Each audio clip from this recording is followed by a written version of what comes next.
Hello, fellow ex-citizens. So today we are going to talk a little bit about some things to consider when buying land in Liberia. And this is going to be mostly anecdotal. So they are not me, laying down universal laws about, what to do when you buy land. I'm not one of those people who make those type of generalizations. So anything I say, you should take it with a grain of salt. This is mostly based upon specific experiences that I personally have had, or that I have heard people talk to me about, especially like people who are very close to me. So I know like some of this will come from their experiences, their lived experiences. So these are actually facts, okay? So it's not based on any speculation. But again, taking specific instances and generalizing them is not the best thing to do, but one has to see where they are applicable. So I think there are lessons here to be learned, and potentially also they may be useful to adopt them when you are considering buying land. So some of the things that I've watched over time in Liberia is that land prices have consistently gone up. And now that is not surprising. But however, in that trend, what is surprising is the spikes that occur, right? And I'll tell you what I mean. There will be some communities, maybe some of you may know, where you go and check for the land price today, and maybe it may be like maybe $1,000 per lot.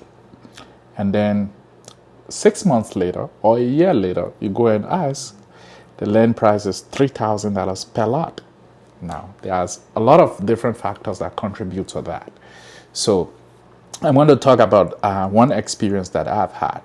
So many of you know the XHQ building is being built in Johnsonville. So there are 2 acres of land that I own there. And the XHQ building sits on one of the acres. And there's an alley separating the 2 acres. So I bought those 2 acres sometime around 2012, right? So at the time I was just, getting out of grad school with no money in my pocket. And then I went back to visit Liberia. And a cousin of mine who lived in the area in Johnsonville told me, hey, maybe you should think about getting land here. And then I remember I paid him $5,000 for 1 acre. And then when I came back to the US, I sent him another $5,000 for the 2nd acre. Now, the price of each of the lots at the time when I was buying those properties was $1,200, right? Let's go back a little bit. Couple of months to leading up to the time that I went and started making my purchases, my eldest brother had gone to Liberia, and this same cousin of ours actually encouraged him to also buy land in the same area, in the same Johnsonville area. So this is why today my brother's land and my land, like there is just alley between us, right? But my brother purchased the land at the time. I think it was like for $800 or $1,000, like between $800 to $1,000. I don't remember the exact price, but they did not exceed $1,000 per lot, right? So you can imagine, let's assume 1 year later I went to Liberia and the price had just moved up by maybe a few $100s, right? At most we are talking about $400 probably price movement, or a minimum $200 price movement, right? So it had moved by a difference of either 200 to 400 range, right? Depending on whether he bought it for like around like $800 or $1,000. I don't remember the conversation I had with my brother about this, but that was the price that he paid, the range of price he paid. So then, that was 2012, so I bought the land for $1,200 per lot. Then around 2017, I think it might have been 2016 or 2015, somewhere. So between the range of 2015 to 2017 again. So that's about at least 3 years later. We went, my brother and I this time were in Liberia together. And the same family who owned this swath of land in the area decided to sell another chunk to us. And when we asked for the price, they told us it was $2,500 per lot. Now, for me, I don't think, I didn't think, and I still do not think that the land price was justified at the time. But here is the logic that was occurring, and this is what people need to watch out for. When I bought the land for $1,200 per lot, let's talk about what, for example, the one key thing people are concerned with is the condition of the road leading to where you buy your land, right? When I bought that land for $1,200, very seldomly during rain season would a small car be able to reach that particular spot. And we are talking about, for those of you who are familiar with Johnsonville, if you know where Johnsonville graveyard is, so it's just past the graveyard and up that little hill, right? When you pass the graveyard. So it means you pass the Johnsonville turning point and then go past the graveyard along the pipeline road, right? And then you go up there. So that area, if you were at the time in around between 2012 to probably up to 2017 or 2018, if you took the Mount Barkley Road, that is the road leading from the Morovia-Kakata Highway leading into Johnsonville. So if you branch off that Morovia-Kakata Highway to right at a place called the Mount Barkley Junction, it brings you to the Johnsonville, I think they call it the Johnsonville turning point intersection. So that intersection is basically the intersection along the pipeline road.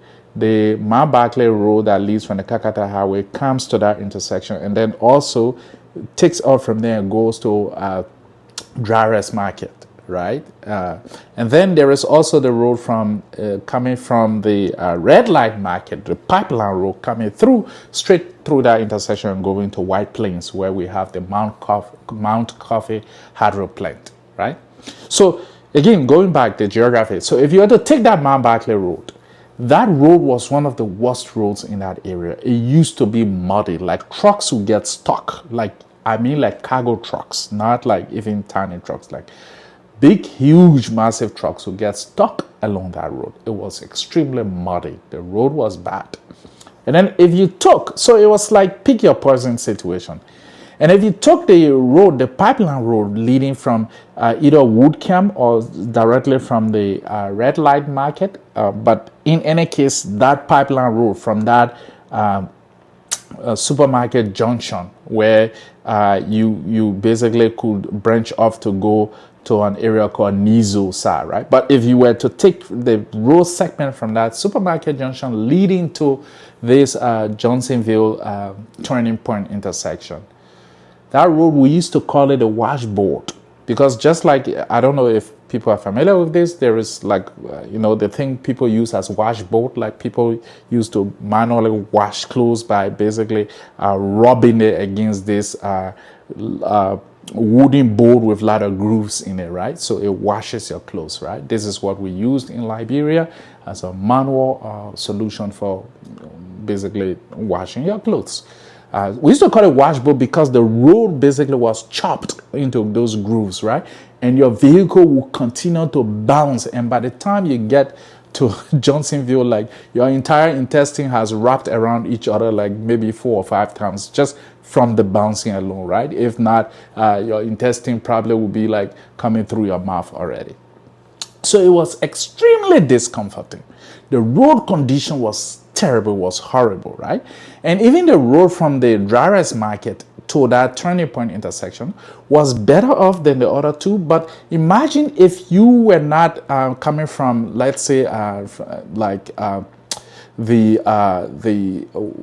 do I call it? So I'm not too familiar with this area. But if you were not coming from maybe say across the bridge, right, and coming this way, there will be no logical reason why you want to take that route because it would have been very long. So most times, like I will either have to choose between taking a Mount Barkley Road or that pipeline road. And either of them, depending on the season, it was terrible. During the wet season, the Mount Barkley Road was horrible. You would get stuck there with huge trucks, much less like even pickups would get stuck there. And then during that rain season, you want to use this washbowl road, which is the pipeline road, right? But that is where like one trip along that road like would just exhaust you completely because that road was terrible from the bouncing. And then again, during the dry season, the Mount Barkley Road wouldn't be wet, so your car basically would suffer from undercarriage damage, right?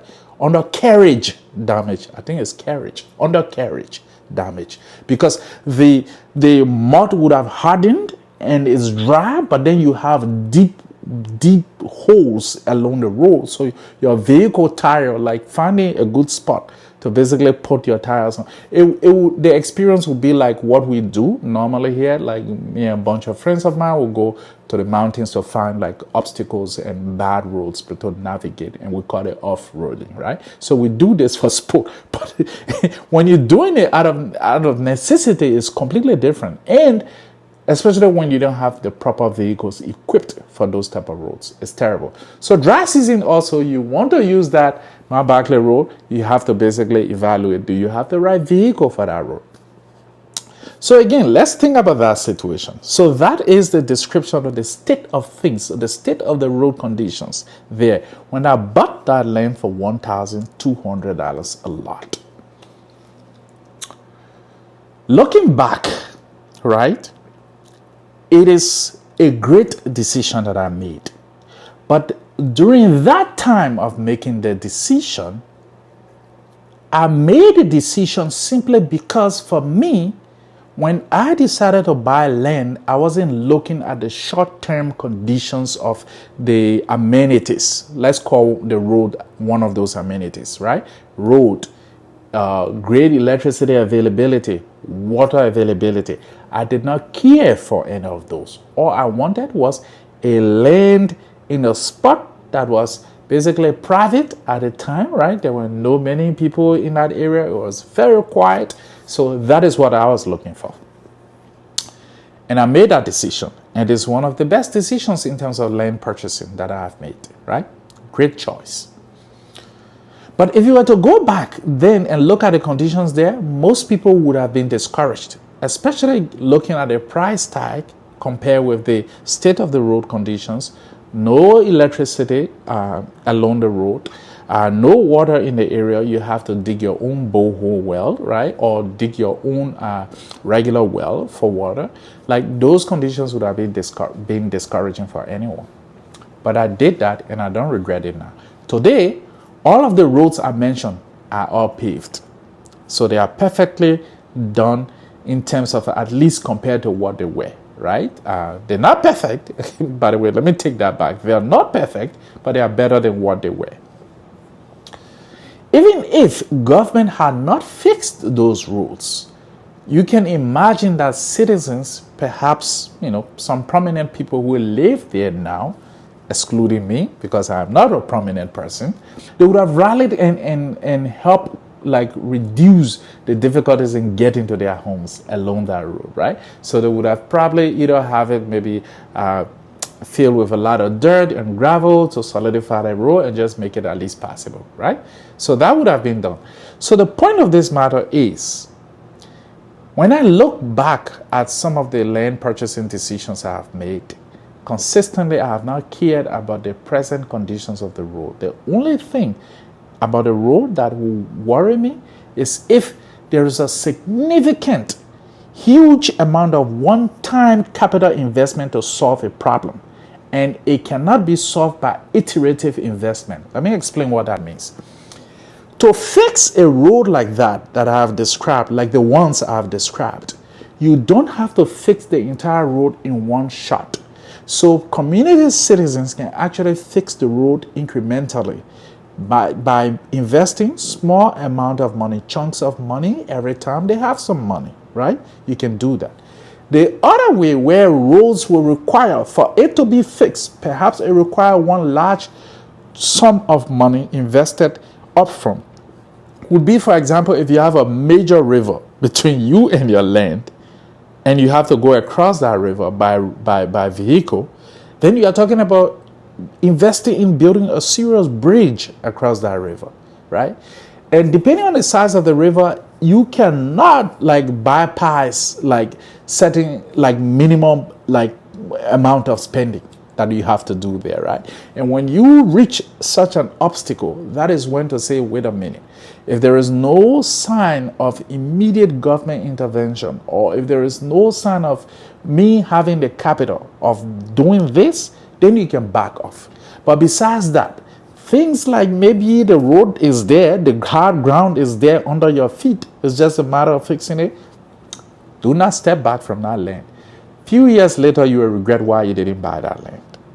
I know people who actually do regret now. Some of them very close to me who have regretted not buying land based on their perception of one, the distance of the land away from population centers, two, the conditions of the road from the major roads they know to that land, right?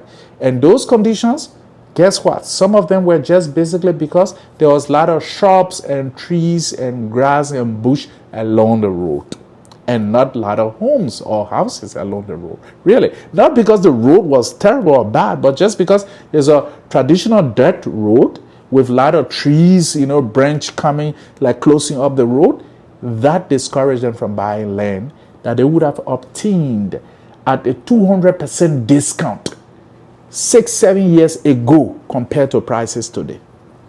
And they sit and regret that, right? Because those places have been populated extremely.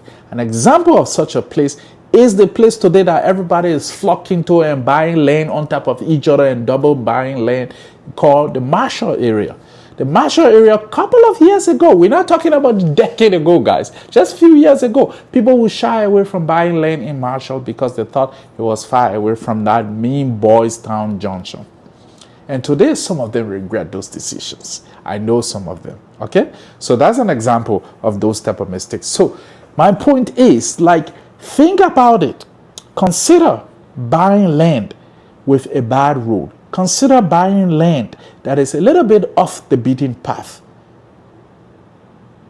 Tomorrow, in the future, you will not regret that, because most likely those communities will open up and you basically will start realizing that, hey, I should have done this. Like, prices will go up, will shoot up. Here's another example. This one is the counter example, right? And the counter example is basically where you go and see land, and then it's the road is all looking somehow, and then you still go and buy it. But then there is a difference here in terms of what the difficulty is. I know some people who bought land in some areas, like for example the Brewerville area. The road along there was a little bit bumpy and bad, but not entirely terrible. However, there was one factor that remained the stumbling block up to today, and that factor is the situation of the Douala market right along the road at that Douala market. That road gets constricted. In fact, it is normally constricted because of the peddlers along the road, right? The market people are selling their goods right on the road, and they bring their set up, their market set up right on the road. And then you have that mixed with the recent surge in the use of these tricycles that we call kekes, and then also the motorbikes, right? That is commonly used for public transportation in Liberia to navigate through traffic easier, right? Those vehicles are along that road. They crowd that road. Now, people who bought their land in that Brewerville area, to get to Monrovia is extremely difficult for them. I know close brothers of mine who have to ride one of these, when they go back home for vacation, they have their home in Brewerville. To get to Monrovia they normally, maybe 90% of the time, they have to use these alternative vehicles, either ride on these commercial bikes or ride in these commercial tricycles to get to town to do things. And it embarrasses them because they want to be able to, for example, come to town, grab a few things here and there, drive through the city with their pickup trucks and pick up things here and there, but they can't.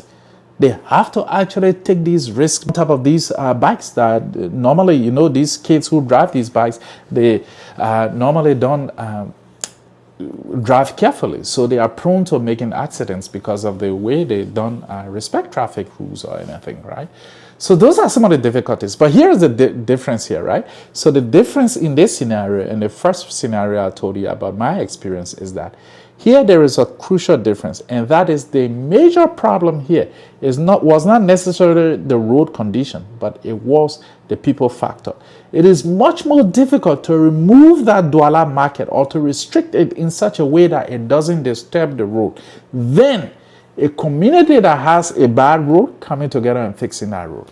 Because you can get a yellow machine to drive or to move the dirt from the road easily. The dirt doesn't protest. The dirt doesn't make noise. Moving the dirt does not affect a political leader's candidacy during election time. But people do. So therefore, for government to make decision to remove people from the streets, it has some political implications. And people like the governments we have, the political leaders we have, who who always want to be elected in the next election, they are worried about their electability if they upset the people, right? They're not too concerned about doing the right thing. They want to do the politically smart thing, right? So the politically expedient thing is what they want to do, not the nationally expedient thing to do. That's not what they are optimizing for. Anyone who can talk a little bit about the history of the douala market, I don't know when it started, so I can't say much about it. But as far as I know, since I've heard that douala market, it's always been crowded, even before the advent of these tricycles and motorbikes as commercial vehicles. You can sit in that traffic for hours. I'm not exaggerating. I said one who has driven through that traffic before. You can sit in that traffic and you will get frustrated. Because when you are in your vehicle, the bikes, the tricycles, they are basically rubbing against your vehicles, scratching your vehicle, getting by, insulting you for bringing a big vehicle along the road, as though the road is not meant for cars, right? They insulting you for bringing cars on the road, right? Because they say it's too big, right? They want to get through traffic in a zigzag format and meander their way out, right? And now you are sitting in the traffic with a big car, right? So they will insult you, they will scratch your car, they will do everything they can do to upset you. And you will sit in that traffic for hours. So these are things that you can just solve by, saying, okay, today I go and fix the road a little bit. It cannot be solved that way. So things that will involve the human factor as an obstacle, right? Especially mass population like market grounds, as an obstacle for you navigating to your home, I'll be worried of those things more than the physical conditions of roads. So that is one thing I just want to say. So I don't know who's this going to help, but think about those and consider it carefully. And think about how land prices jumps the moment the road get fixed. So in fact, when a road is unfixed and somebody charges you a certain price, as long as that is the normal range of price in that area, buy that land. You know why? Because you are basically buying when the prices are low. So you buy during the dip, and potentially if you want to sell, you sell during the peak. For example, if you are familiar with trading stocks, right? So that is a smart thing. And even if you're not selling the land, and I'm not saying like people are buying land to sell, but think about it. If you're going to buy a land somewhere, do you want to buy when the land price is high, or you want to buy when the land price is low? So it doesn't make sense for you to sit down and wait until every condition in that community is perfect before you go and buy land. Like, think about that. Does that make sense? You want to go buy land when the price has jumped twice the original price, simply because there was mud on the road? So it doesn't make sense, people. Like, you have to think about these things through when you make decisions. Don't shy away from buying your land because the land is far away here. That place will get populated before you blink. So, having said that though, so the price in around 2016, right? I told you the price was like 2,500 for land in that area of Johnsonville. Guess what the price of land is today in that particular area? I don't think any of you would guess right. I mean, you would not guess right. I'm telling you. I have seen land posted on Facebook, spots that I know of because I drive past these spots when I go to my place, to the XHQ building. On that, along that same pipeline road that the XHQ building is located on. People are selling a lot for 10,000 United States dollars. I ain't saying 10,000 Liberian dollars. I said one lot for 10,000 United States dollars. I'm not speculating. I say I know for a fact. I've seen the prices land for sale in that particular area. Not one of the thing. Multiple times. So that must be, I didn't really check. I don't check the prices of land in the area because I'm not buying land in the area, right? And I'm not selling land in the area. But I have seen land prices there, and my brother sent it to me and said, hey, here's land price in Johnsonville in your area. 10,000 United States dollars. I'm not kidding. Like twice, at least twice now, I've seen land for sale, like ads posted on Facebook for that amount of money. So just think about it. What is driving that land sale? The incremental development of the road alone there is one of the major factor. And as the road gets better, it drives the population growth in the area. It drives the number of businesses and services that are opening up in the area. And that in turn further drives up the prices of land. That is basic economics. It's simple. These things keep reinforcing each other until they go up and up and up and up. That is what is happening now. So think about it. In 2013, 2012, would you choose to buy land over there for $1,200? Or would you say, nope, if you knew the future at that time, would you say, no, the road is bad, look how muddy it is, I'm going to wait till 2023 and 2024 to buy the land for $10,000? Would you do that if you knew the price of land was going to be $10,000 today? I think the answer is obvious. I think most people will buy it then, right? And that is the concept, that is the principle of buying low and selling high. Now, you don't have to sell, but once you own something, that alone tells you that basically you are, that's a profitable investment. The value of your property has increased that much, right? So it's not a small investment. Like you cannot get that type of return easily in many businesses you invest in. Think about that. So this is why, like, it's important. Don't focus on road condition. Even if, look, I have bought land in places. Let me tell you about Xity. This is the other thing people don't know about Xity. There's a road from the main RIA highway leading to Xity. When I bought that land at Xity, that road was completely isolated, very quiet. Only the townspeople who live far down that road use that road. Other than that, every building along that road leading to Xity are new buildings post the purchase of Xity. And then when you branch off to get on a main Xity road, that road was worse than what it is now.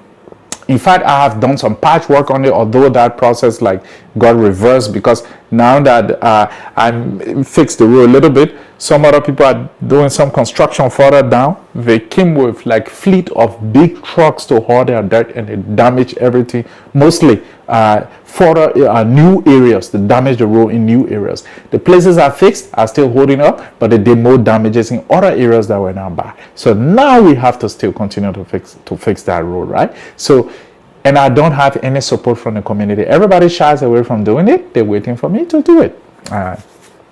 But I don't mind that. We will get the road fixed. But let's backtrack to when I bought that Xity property.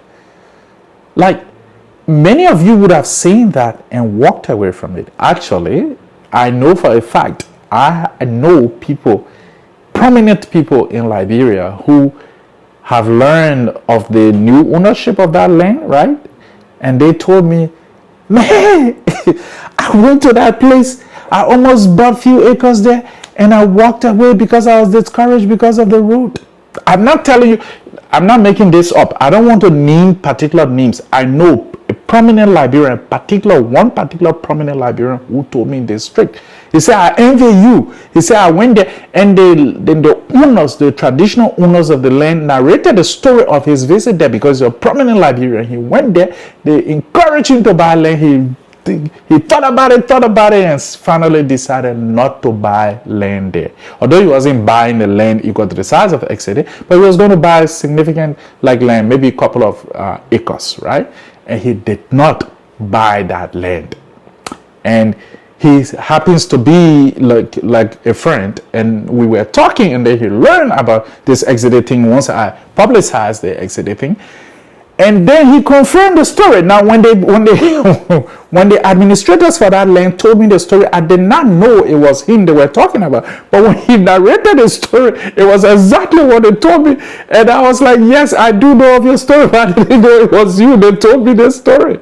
And it was just fun. And he kept telling me, this guy will bite his finger. I mean, he's my friend. He doesn't have any bad intentions for me, but a couple of times he bit his finger. He was like, man, you're so lucky. He said, I almost bought some land there. But now, I said, well, it's not too late. Now you can own some land in Xity residential community, but now you are limited to 2 acres, right? So those are some of the things, right? So he missed that opportunity, right? So those are the things that people need to think about, right?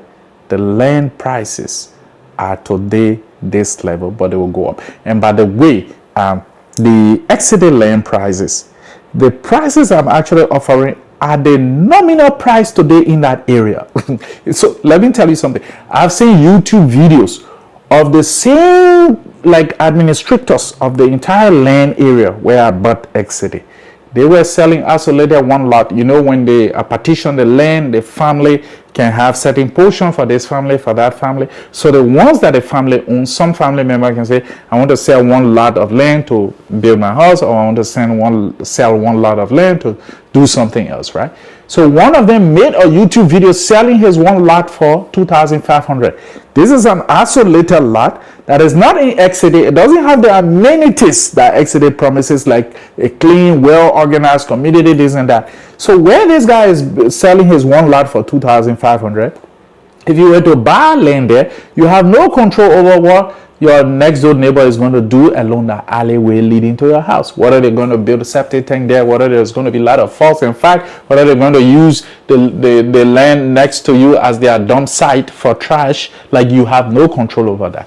But the price of the land there is $2,500 per lot, sold by one of the very administrators, okay, from whom I bought this huge quantity of land. So think about that. When people, sometimes hesitate, and I'm not making this video because to promote Xity land sale, by the way. I'm just telling you, wherever you go to buy land, just think about these things so you don't regret. Like some people I know who have regretted on multiple occasions, and these things happen. People don't learn the lessons and they go and repeat it. So I'm not going to name names, but I know people who have basically told me the story that they've made this mistake, right? And it has happened multiple times, but every time it happens, they don't recall, it's a common human thing, really, right? We hardly learn from history. So it's a common human thing. So every time it happens, they don't remember the past mistake they made. And they repeat the same thing, right? And every time it's happened at least twice now, some of them have regretted. Multiple people have told me this story. So if you're listening to this and thinking it is the story that you told me I'm referring to, it's not just your story, it's many stories. I've heard this from multiple people, right? So think about it. This this is an important thing, man. Like, you don't want to get caught up in that situation. Like, buy a land now. That exiting land price is going to shoot up. Like, for sure, it's going to shoot up. So, hey, technically, to be frank, like, if I don't sell the land now, the residential land now, I can hold it a little bit. Like, you know where that land price is going. It's not going. It's going anywhere but down. So it either stay constant for a while, but it's sure it's going to go up. It's not going to go down. So just forget that. I mean, that RI highway, the highway, the government has already opened that up, right? UMU University is going to be located in its vicinity. So what do you think is going to happen to land prices over there? People are thinking that RI highway is going to be the new Morovia. That's where the city is moving to. So it's a matter of time. Like, you can sit on the fence for now, but eventually you will regret this. Good luck. Take care. Bye-bye.